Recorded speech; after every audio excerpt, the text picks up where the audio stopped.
बाजार का focus in दिनों आईटी सेक्टर पर है। इंडेक्स आज 1.5% और 2 दिन में 3% दौरा है। नतीजों से पहले आईटी सेक्टर पर यूबीएस ने एक रिपोर्ट निकाली है। हालांकि इस रिपोर्ट का जो फोकस है वो वैल्यूएशन पर है। क्या कहा गया है इस रिपोर्ट में, पूरी जानकारी दे रही है कंचन नौटियाल। पिछले एक करेक्शन की बात करें तो वहां पे हमने देखा था कि आईटी स्टॉक्स में काफी ज्यादा प्रेशर हमें देखने को मिला था। अगर 3 महीने की बात करी जाए तो आईटी शेयर्स करीब 15 से 20% तक हमें टूटते हुए नजर आए थे। इसके साथ ही साथ जो कंपनी की प्राइस टू अर्निंग है वहां पे भी हमें अप्रोक्सीमेटली 12 से लेके 20% तक की कटौती देखने को मिली थी। इसके साथ ही साथ आने वाले Q4 के जो नतीजे हैं, माना यह जा रहा है कि नतीजे हमें थोड़े से कमजोर देखने को मिल सकते हैं, जिसके बाद जो ये प्रेशर है वो यहाँ पे बाउंड अप होता हुआ दिखाई दे रहा है।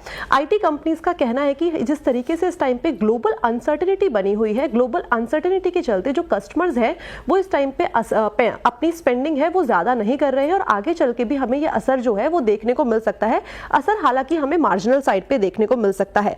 अर्निंग्स की बात करी जाए तो वहां पे भी हमें 5 to 7% की कट का अनुमान है, ये यूबीएस का कहना है। लेकिन जो फिस्कल ईयर 25 है वो फिस्कल ईयर जो 26 है वो अच्छा हो सकता है as compare to fiscal year 26। और शॉर्टर ड्यूरेशन की बात करी जाए तो सेक्टर में जो कंपनी का पी है वो भी हमें अप्रोक्सीमेटली 5 to 10% तक बढ़ता हुआ दिखाई दे सकता है। इस टाइम पे अगर कांस्टेंट करेंसी ग्रोथ की बात करी जाए तो यहाँ पे हमें मिक्स्ड नंबर्स देखने को मिलेंगे डिफरेंट कंपनीज के। इन्फोसिस की बात करी जाए तो यहाँ पे एक मार्जिनल इंक्रीज है, but at the same time अगर आप टीसीएस के नंबर्स की तरफ देखेंगे तो यहाँ पे हमें थोड़ा सा शॉर्टफॉल आता हुआ दिखाई दे रहा है।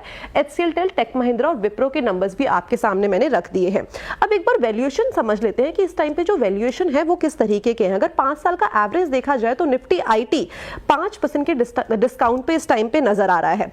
इसके अलावा जो टीसीएस का है, साथ में जो इन्फोसिस है, ऑलरेडी इनमें जो प्रेशर है वो काफी ज्यादा बाउंड अप ऑलरेडी हो गया है और संभावना ये जताई जा रही है कि इतनी पिटाई तो ऑलरेडी हो गई है, तो अब पिटाई की जो संभावना है वो थोड़ी सी कम है। यानी कि जो खराब वक्त है वो कहीं ना कहीं हमें जाता हुआ दिखाई दे रहा है। अच्छा वक्त आईटी कंपनीज के लिए आ रहा है। इसके बाद ही यूबीएस जो है उसने अपनी बाय कॉल्स दी है सारी आईटी कंपनीज में और अलग अलग टारगेट्स के लिए कोट कर दिया है। जैसे कि आप देख रहे हैं टीसीएस, इन्फोसिस, एचसीएल, टेक महिंद्रा, विप्रो, हर जगह ही बाय की कॉल है। ये गलती से सेल हो गया है लेकिन ये भी बाय की कॉल है और टारगेट्स जो है इस तरीके के आगे। और आपको बता दें, भारत के साथ ट्रेड